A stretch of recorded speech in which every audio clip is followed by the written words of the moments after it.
17वां अध्याय से पाठ कर रहे हैं। जब महाराज परीक्षित ने कली को दंड दिया और उपहार भी दिया। तो हम लोग श्लोक संख्या 13 से आगे पाठ कर रहे हैं। आख्या ही वृषभद्रं व साधूनाम अकृतागसाम आत्मवैरूप्य कर्तारम पार्थानाम कीर्ति दूषणम। आशीष प्रभु पढ़िए। हरे कृष्ण प्रभु जी, दंडवत प्रणाम। हे ऋषभ, तुम निरपराध हो और पूर्णतः ईमानदार हो, अतएव मैं तुम्हारे कल्याण की कामना करता हूँ। कृपया मुझे अंग भंग करने वाले दुष्ट के बारे में बताओ। मैं प्रथा के पुत्रों के यश को कलंकित कर रहा हूँ। हरे कृष्ण प्रभु जी। तो अभी महाराज परीक्षित उस धर्म, बैल रूपी धर्म से बात कर रहे हैं। धर्म बैल के रूप में खड़ा है। ऋषभ, ऋषभ मतलब बैल। ऋषभ ते भयम, गोपियां गोपी गीत में भगवान को प्रार्थना करती हैं कि आपने हमको अरिष्ट असुर इत्यादि से बचाया। वहां ऋषभ ते भयम बोलती हैं। तो यहाँ पर बोल रहे हैं कि आप हमको बताइए कि आपके ये 3 पैरों को तोड़ने वाला कौन व्यक्ति है। थोड़ा हमको उसका नाम बता दीजिए, हम उसको दंड दे देंगे। तो अभी क्या प्रतिक्रिया बैल की है, यह भी बहुत शिक्षाप्रद है। प्रभुपाद का तात्पर्य पढ़ते हैं। मुकुल प्रभु पढ़िए। हरे कृष्णा प्रभु। महाराज रामचंद्र तथा उनके पद चिन्हों पर चलने वाले राजा जैसे पांडवों तथा उनके वंशजों के यश को भुलाया नहीं जा सकता, क्योंकि उनके राज्य में निरपराध तथा ईमानदार जीव कभी कष्ट नहीं पाते थे। बैल तथा गाय अत्यंत निरपराधी जीवों के प्रतीक थे, क्योंकि इनके मल तथा मूत्र को भी मानव समाज उपयोग में लाता है। प्रथा पुत्रों के वंशज तथा महाराज परीक्षित को भय था कि उनकी ख्याति विनष्ट होगी, किंतु आजकल के नेता ऐसे निरपराध पशुओं का वध करने से भी नहीं डरते। यही वह अंतर दिखता है जो धर्मात्मा राजाओं के शासन में तथा ईश्वर के आदेशों के ज्ञान से शून्य गैर जिम्मेदार शासकों द्वारा शासित आधुनिक राज्यों में होता है। महाराज परीक्षित को चिंता थी कि हम प्रथा पुत्रों के वंशज में आए हैं। प्रथा कुंती का नाम है। उनके वंशज में हम आए हैं, तो उनकी ख्याति को चलाए रखना यह हमारा धर्म है। लेकिन हमारे राज्य में इस प्रकार बैलों का, गायों का अनादर हो रहा है, इससे तो हम उनकी ख्याति को मिट्टी में मिला रहे हैं। तो इस प्रकार यह वंश की परंपरा को चलाना यह धर्म होता है। लेकिन आजकल जो नेता है, प्रभुपाद तात्पर्य बता रहे हैं, उनको अपने समाज से, अपने परिवार से, अपनी संप्रदाय से कोई लेना देना नहीं। वह केवल अपना काम सधना, जमाना जाए ढकना, ऐसा एक कहावत है। उनकी केवल इंद्रिय तृप्ति के लिए वो कार्य करते हैं। लेकिन महाराज परीक्षित को चिंता थी कि कैसे हम अपने पूर्वजों का नाम को ऊंचा रखें। धर्म को जिज्ञासा कर रहे हैं। अगला श्लोक। जने नगस्य घम युंजन सर्वतोस्य च मद्भयम् साधुनां भद्रमेव स्यात् असाधु दमने कृते।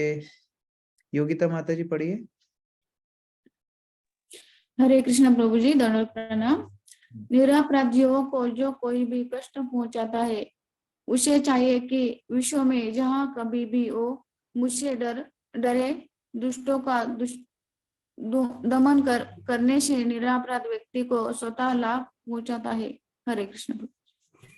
तो इस प्रकार उनके राज्य में अगर यह डर खत्म हो जाएगा कि कोई दंड देने वाला है, तो फिर अपराध तो बढ़ता ही जाएगा। लोग अधर्म के मार्ग पर चलने से डरेंगे ही नहीं।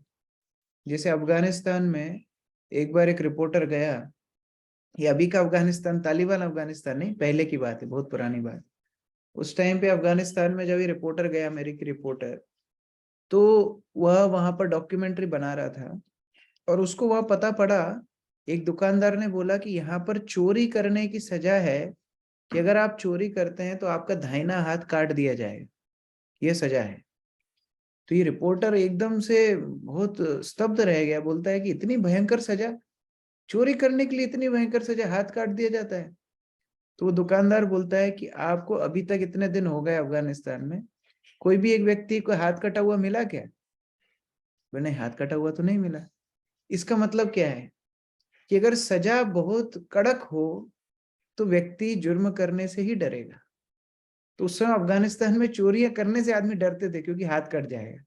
तो इसीलिए यहाँ पर महाराज परीक्षित बोल रहे हैं कि अगर मुझसे नहीं डर रहा है ये व्यक्ति, मेरे राज्य में इस प्रकार सब कष्ट पहुंचा रहा है, तो फिर आगे क्या दशा होगी। तो इस प्रकार से महाराज परीक्षित तैयार थे ऐसे व्यक्ति को दंड देने के लिए जो धर्म की ग्लानि कर रहा है। अनीता माता जी पढ़िए तात्पर्य। हरे कृष्ण प्रभु जी, दंडवत प्रणाम। बेईमान दुष्ट लोग राज के कायर तथा नपुंसक शासनाध्यक्षों के कारण फलते फूलते हैं, किंतु जब शासनाध्यक्ष राज के किसी भी कोने के सभी प्रकार के बेईमान दुष्टों का दमन करने में समर्थ होते हैं तो वे पनप नहीं पाते। जब दुष्टों को दृष्टांत रूप से दंडित किया जाता है तो समस्त भद्रता स्वतः ही उसके पीछे पीछे आती है। जैसा पहले कहा जा चुका है, यह राजा या प्रशासक का मुख्य कर्तव्य है कि वह शांत निरपराध प्रजा को सभी प्रकार से सुरक्षा प्रदान करे। भगवान के भक्त स्वभाव से शांत तथा निरपराध होते हैं, अतएव यह राज्य का मूल कर्तव्य है कि वह हर एक को भगवत भक्त बनाने में सहायता करे। इस तरह स्वतः ही सारे नागरिक शांत तथा निरपराध होंगे। तब राजा का एकमात्र कर्तव्य रह जाएगा बेईमान दुष्टों का दमन करना। इससे सारे मानव समाज में शांति तथा एकता आएगी। हरे कृष्ण। इस प्रकार नागरिकों को अगर खुश रखना है तो उनमें अनुशासन रखना भी जरूरी है। और सबसे बड़ा अनुशासन क्या है, अगर वो भगवत भक्त बने, भगवत भक्त बनेंगे तो अपने आप इंद्रियों का दमन सीखेंगे, अपने मूल कर्तव्य को समझेंगे कि कैसे भगवान की सेवा उनका निजी स्वरूप है, और अपने आप समाज में शांति की स्थापना होगी। तो उस प्रकार महाराज परीक्षित यह सब तथ्यों को जानते थे, और वह इस बैल को जिज्ञासा कर रहे हैं कि आप बस मुझे बता दीजिए कि कौन ऐसा पापी व्यक्ति है जो मुझसे भी नहीं डरता है। अनाघसु एव भूतेषु यागस्कृन्निरंकुशः आहर्तास्मि भुजं साक्षात् अमृतस्यापि संदगम। दीपिका माता जी पढ़िए।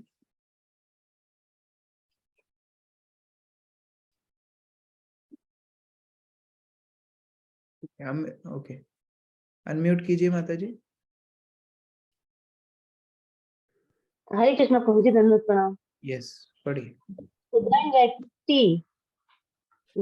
व्यक्ति निरपराधियों को सता कर अपराध करता है, वह मेरे द्वारा अखंड फेंका जाएगा, चाहे वहां बावजूद वन तथा अन्य अलंकारों से युक्त स्वर्ण का निवासी ही क्यों ना हो। हरे कृष्ण। यह साहस राजा का होता था जो उनके संरक्षण में प्रजा उनकी रक्षा करने के लिए स्वर्ग का भी निवासी हो तो उसको भी हम दंड देने के लिए तैयार हैं, ऐसा परीक्षित महाराज ने संकल्प किया। अजय प्रभु पढ़िए तात्पर्य। हरे कृष्णा प्रभु जी, दंडवत प्रणाम। स्वर्ग के निवासी अमर कहलाते हैं क्योंकि उनकी आयु मनुष्यों की अपेक्षा बहुत लंबी होती है। मनुष्य के लिए जिसकी आयु अधिक से अधिक 100 वर्ष होती है, लाखों वर्ष की आयु निश्चय ही अमर लगेगी। उदाहरणार्थ श्रीमद् भगवद गीता से हमें पता चलता है कि ब्रह्मलोक का एक दिन 43 लाख गुणित 1000 100 वर्षों के तुल्य। इसी प्रकार स्वर्ग के अन्य ग्रहों का एक दिन इस ग्रह के 6 मास के तुल्य होता है, और वहां के निवासियों की आयु वहां के 1 करोड़ वर्ष की होती है। अतः स्वर्ग लोकों में चूंकि मनुष्य की अपेक्षा उन निवासियों की आयु बहुत लंबी होती है, अतएव कल्पना के आधार पर वहां के निवासी अमर कहलाते हैं। यद्यपि भौतिक ब्रह्मांड के अंदर अमर कोई भी नहीं है। महाराज परीक्षित स्वर्ग के ऐसे निवासियों को भी ललकारते हैं यदि वे निरपराधों को कष्ट पहुंचाते हैं। इसका अर्थ यह हुआ कि राज्य के शासन अध्यक्ष को महाराज परीक्षित के समान सशक्त होना चाहिए, जिससे वह सबसे बलवान अपराधी को भी दंड दे सके। राज्य के शासन अध्यक्ष का यह सिद्धांत होना चाहिए कि जो ईश्वर के आदेशों की अवमानना करने वाला अपराधी है उसे सदैव दंडित किया जाए। हरे कृष्ण। तो पौराणिक समय में, वैदिक समय में या भक्त समाज में भी जो राजा होते हैं, जो नेता होते हैं, वो भगवान के प्रतिनिधि होते हैं। और जीवात्मा का यह स्वभाव है कि वह भगवान की सत्ता को ठुकराता है। क्योंकि वो भगवान की सत्ता को ठुकराता है तो उनकी प्रतिनिधियों की सत्ता को भी ठुकराता है। तो कई बार इस प्रकार से यह स्थितियां आती है जहां व्यक्ति अपने राजा की बात नहीं मानना चाहता है, लेकिन महाराज परीक्षित धर्म को स्थापना करने के लिए उसको दंड देने के लिए तैयार थे। वो यह नहीं सोच रहे थे कि स्वर्ग का निवासी है कि कौन है कि कहां से आएगा, वह बड़ा विचार नहीं होता है। क्योंकि अगर इस प्रकार की प्रथा शुरू हो जाएगी कि जो अपस्टार्ट, प्रभुपाद इंग्लिश में अपस्टार्ट, उद्दंड व्यक्ति, अगर इस प्रकार के उद्दंड व्यक्ति समाज में निर्बल व्यक्तियों के ऊपर, असहाय लोगों के ऊपर या स्वयं के मनमानी सनक से कार्य करने लगेंगे तो फिर बाकी लोग उसी उदाहरण का अनुसरण करेंगे। तो जो पूरे समाज का परिवेश है, वो पूरे समाज का जो मानसिक स्वभाव है, वह सब पतित पतन हो जाएगा। इसलिए राजा को इस प्रकार से स्ट्रिक्ट एक्शन लेना पड़ता है। तो परीक्षित महाराज इसीलिए वहां पर अपने राज्य में धर्म स्थापित रखने के लिए वह मार्ग पे चलने के लिए तैयार थे कि चाहे स्वर्ग का ही कोई बाशिंदा हो, हम उनको भी दंड देने के लिए तैयार हैं। राज्ञो ही परो धर्म स्वधर्म स्थानुपालनम शाश्वतो न्याय यथा शास्त्रम अनापदि उत्पथान इहा। अमित प्रभु पढ़िए। हरे कृष्ण प्रभु, दंडवत प्रणाम। शासक का यह परम धर्म है कि कानून का पालन करने वाले व्यक्तियों को सभी प्रकार से संरक्षण प्रदान करे, और जो सामान्य दिनों में जब आपातकाल नहीं रहता, शास्त्रों के अध्यादेशों से विपक्ष हो जाते हैं, उन्हें दंड दे। तो यह शासक का धर्म है कि जो धर्मच्युत हो, जो कानून को तोड़े, जो आयन को भंग करे, उसको दंड दे।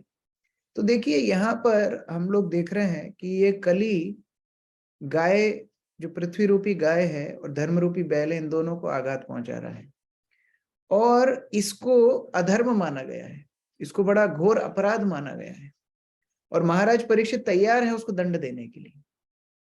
इसी के ठीक विपरीत हम लोग भागवत में आगे चतुर्थ स्कंद में पढ़ेंगे कि पृथु महाराज वही पृथ्वी रूपी गाय रूपी पृथ्वी को दंड देने के लिए उसके पीछे भागेंगे और उसको बोलेंगे कि मैं तुम्हारा शरीर काट काट के प्रजा को खिलाऊंगा।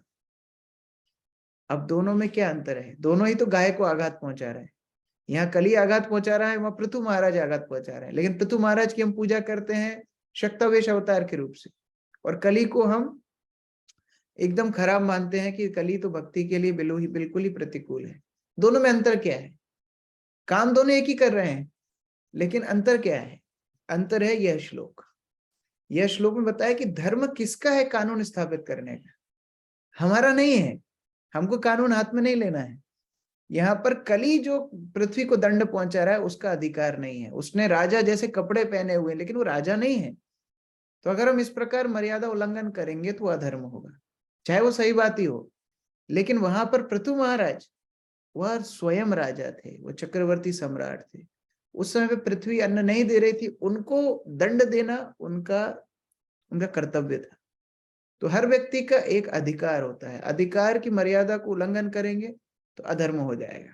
क्रिया चाहे एक ही हो, यहाँ भी पृथ्वी को प्रताड़ित किया, वहां भी पृथ्वी को प्रताड़ित किया, लेकिन वह उसका गुणगान हो रहा है और यहाँ पर इसकी भर्त्सना हो रही है।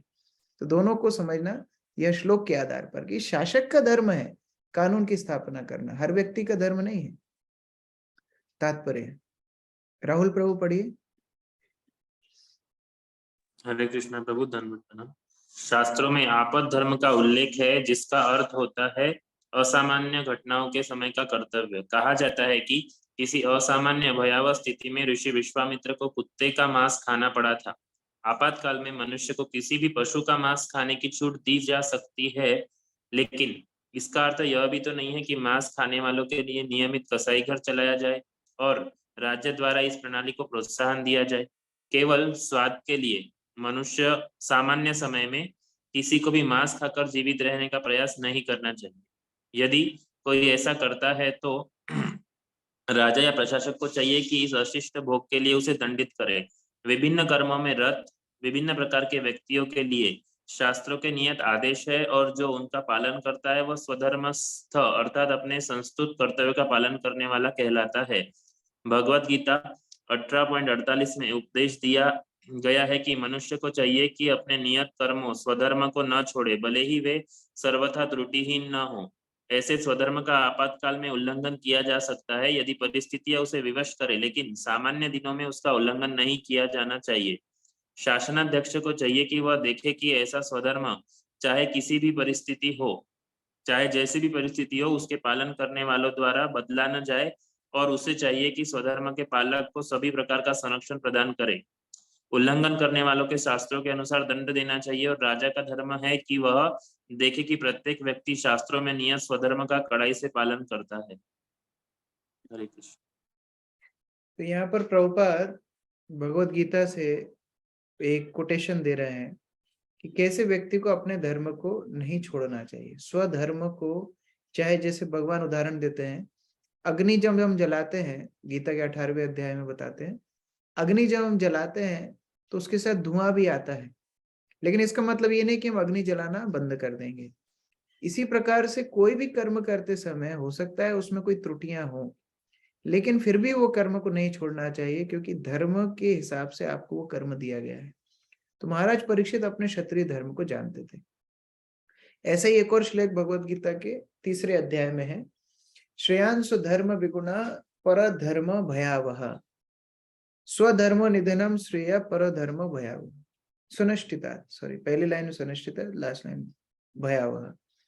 क्या बता रहे हैं भगवत गीता में भगवान कि अपना जो स्वधर्म है उसको करना चाहिए, चाहे उसमें कितनी गलतियां भी हों, चाहे उससे लोग खुश हो नहीं हो, वो जरूरी नहीं है। और दूसरे का पर धर्म सुनिश्चितात, दूसरे का धर्म आप कितना ही परफेक्टली कर लीजिए, भयावह, वह आपके जीवन में खतरनाक स्थिति लाएगा।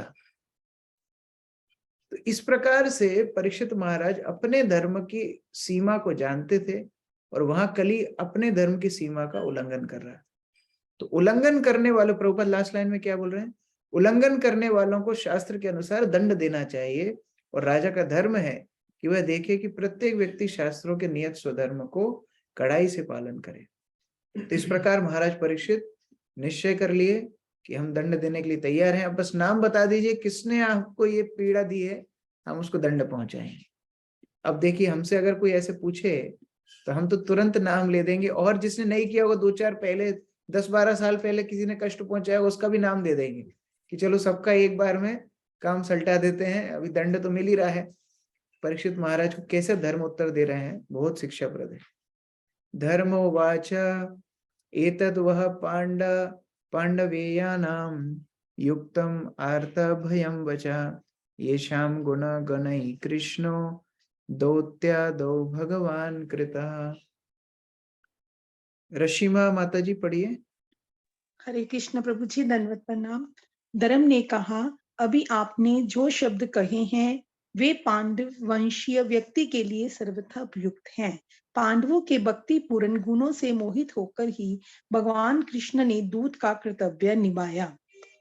तो ये वैदिक संस्कृति होती है कि जब भी हम किसी वरिष्ठ व्यक्ति से बात करते हैं, चाहे वो हमसे आयु में वरिष्ठ हो, चाहे वो हमसे अनुभव में वरिष्ठ हो, चाहे हम भक्ति से वरिष्ठ हो, तो सर्वप्रथम उनकी वंदना से शुरू करना चाहिए, या फिर ऐसे वचन बोलना चाहिए जो उनको प्रिय लगे, जो उनको प्लीजिंग वर्ड्स, जो उनके हृदय को संतोष पहुंचाए।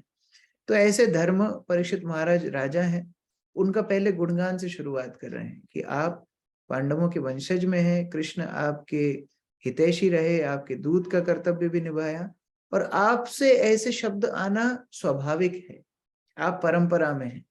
जो अपनी परंपरा को भूल जाए वह उसका गुणगान कोई नहीं करेगा। धर्म कह रहा है आप अपनी परंपरा में हैं, आपके शब्द, आपके वचन, आपके व्यक्तित्व का परिचय दे रहे हैं।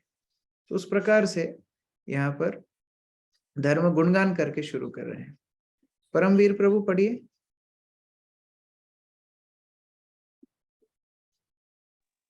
हरे कृष्ण प्रभु जी, दंडवत प्रणाम।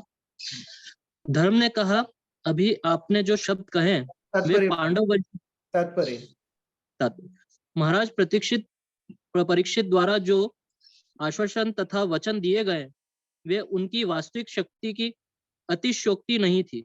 महाराज ने कहा था कि धर्म का उल्लंघन करने वाले यदि स्वर्ग के निवासी हों तो भी वे उनके कठोर शासन से बच नहीं सकते। वे मिथ्या ही गर्वित नहीं थे, क्योंकि भगवत भक्त श्री भगवान के ही समान और कभी कभी उनकी कृपा से उनसे भी बढ़कर शक्तिशाली होते हैं। और यदि भक्त कोई वचन देता है तो भले ही सामान्य रूप से उसका पूरा होना कठिन लगे, लेकिन श्री भगवान की कृपा से वह ठीक से पूरा हो जाता है। पांडवों ने अपनी अनन्य भक्ति तथा श्री भगवान के प्रति पूर्ण शरणागति द्वारा श्री भगवान का सारथी बनना या कभी कभी पत्रवाहक बनना संभव हो पाया। भक्तों को श्री भगवान द्वारा किए गए ऐसे कार्य अत्यंत भाते हैं, क्योंकि श्री भगवान उन अनन्य भक्तों की सेवा करना चाहते हैं जिनके पास श्री भगवान की प्रेम पूर्वक सेवा करने के अतिरिक्त अन्य कोई कार्य नहीं होता। श्री भगवान के विख्यात सखा सेवक अर्जुन के पौत्र महाराज परीक्षित अपने पितामह की तरह शुद्ध भक्त थे। अतएव श्री भगवान सदैव उनके साथ थे, यहाँ तक कि जब वे माता के गर्भ में थे और उन पर अश्वत्थामा के ज्वालंग ब्रह्मास्त्र का प्रहार हुआ था, तब भी वे उनके साथ थे। भक्त सदैव श्री भगवान के संरक्षण में रहता है। अतएव महाराज परीक्षित द्वारा दिया गया संरक्षण का आश्वासन निरर्थक नहीं हो सकता था। धर्म ने इस तथ्य को स्वीकार किया और महाराज को अपनी उच्च प्रतिष्ठा के अनुकूल आश्वासन देते हुए धन्यवाद दिया।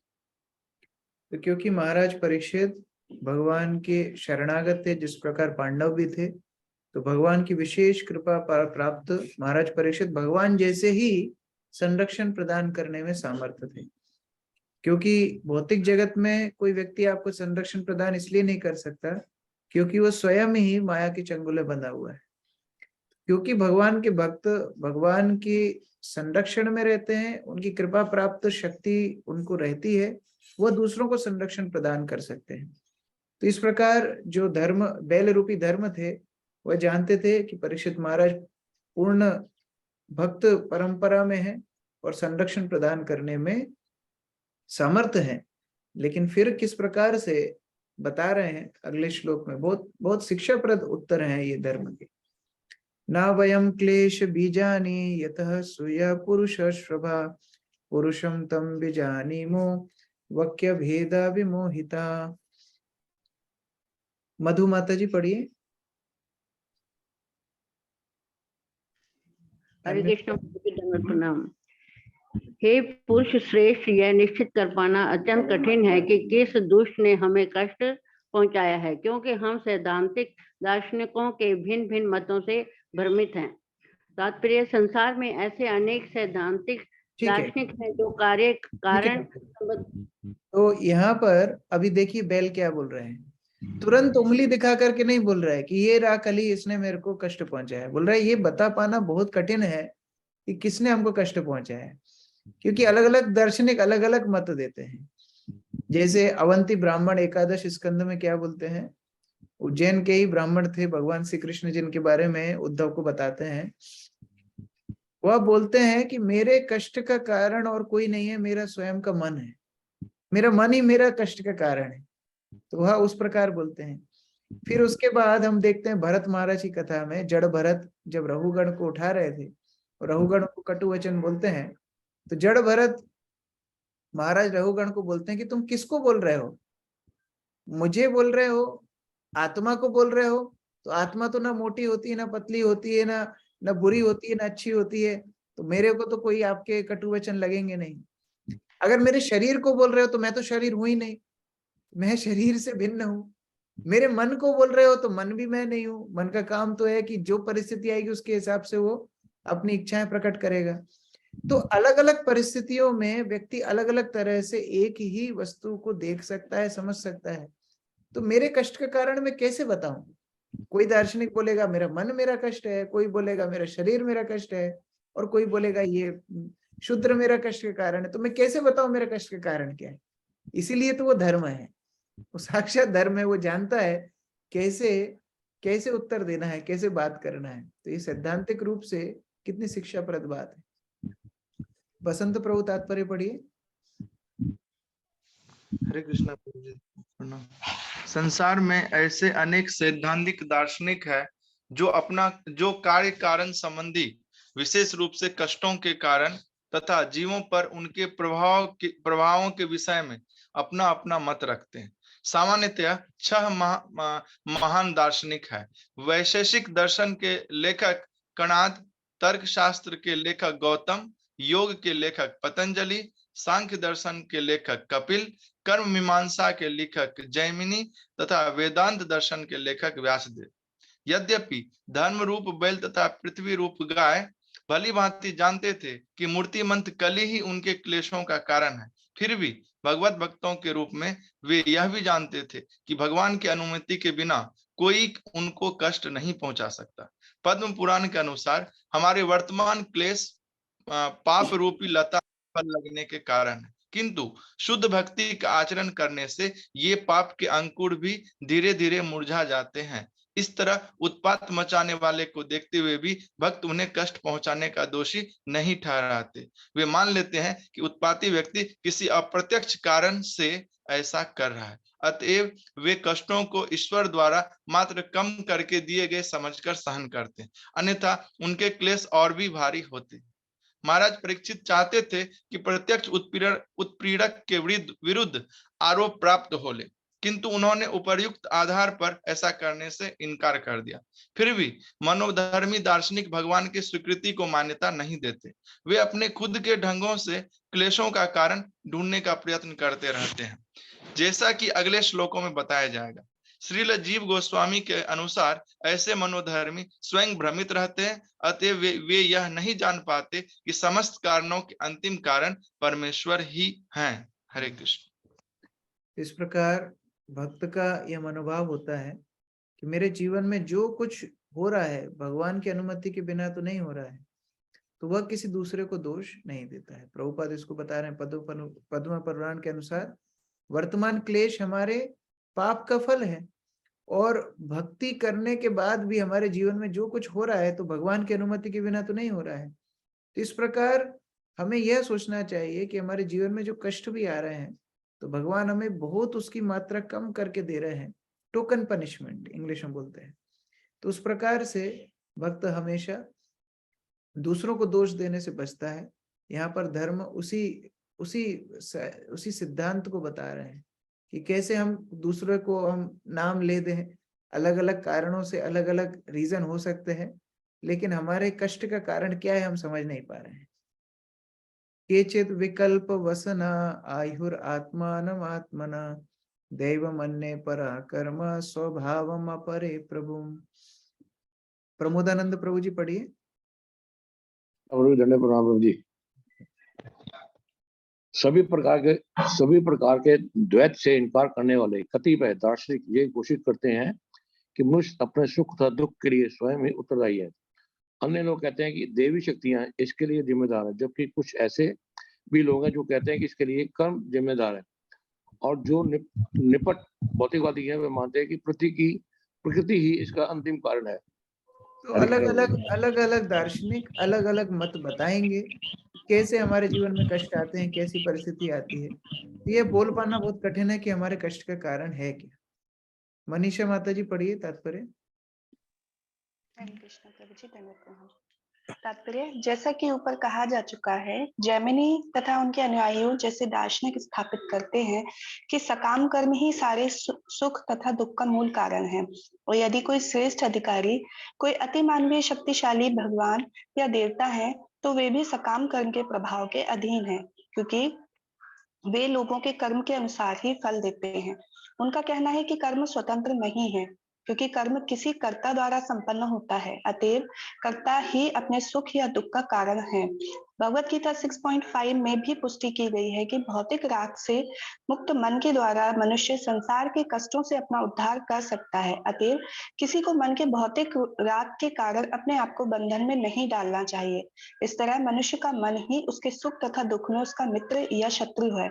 नास्तिक भौतिकतावादी सांख्यवादी यह निष्कर्ष निकालते हैं कि भौतिक प्रकृति समस्त कारणों की कारण है। उनके मतानुसार भौतिक तत्वों के संयोग ही भौतिक सुख दुख के कारण है, और पदार्थ का विघटन ही समस्त भौतिक तापों से मुक्त होने का कारण है। गौतम तथा कणाद परमाणुओं के सहयोग को ही प्रत्येक वस्तु का कारण मानते हैं और अष्टावक्र जैसे निर्विशेषवादी यह पाते हैं कि ब्रह्मा का आध्यात्मिक तेज ही समस्त कारणों का कारण है। किंतु भगवत गीता में स्वयं भगवान घोषित करते हैं कि वे ही निराकार ब्रह्मा के स्रोत हैं। अतएव वे अर्थात भगवान का व्यक्तित्व ही समस्त कारणों के परम कारण है। ब्रह्म संहिता में भी इसकी पुष्टि हुई है कि भगवान कृष्ण ही समस्त कारणों के अंतिम कारण है। हरे कृष्ण। इस प्रकार अनेक अनेक कारण हो सकते हैं हमारे जीवन में सुख दुख आने के लिए, लेकिन मुख्य कारण क्या है? ईश्वर परमा कृष्ण सच्चिदानंद विग्रह अनादिरादिर गोविंद सर्व कारण कारणम। भगवान श्री कृष्ण की इच्छा के बिना कोई भी वस्तु नहीं हो रही है। तो इस प्रकार धर्म प्रत्यक्ष रूप से अपने उदाहरण से बता रहे हैं किस प्रकार जीवन में कष्टों को स्वीकार करना चाहिए भगवान की कृपा समझ करके। तो आगे धर्म अपने उत्तर को आगे बढ़ाएंगे और फिर परीक्षित महाराज किस प्रकार उनके उत्तर की प्रतिक्रिया करेंगे आगे हम लोग कल पढ़ेंगे। हरे कृष्ण। ग्रंथराज श्रीमद् भागवतम की जय। जगत गुरु श्रील प्रभुपाद की जय। वेद भक्त वृंद की जय। हरे कृष्ण। श्री कृष्ण।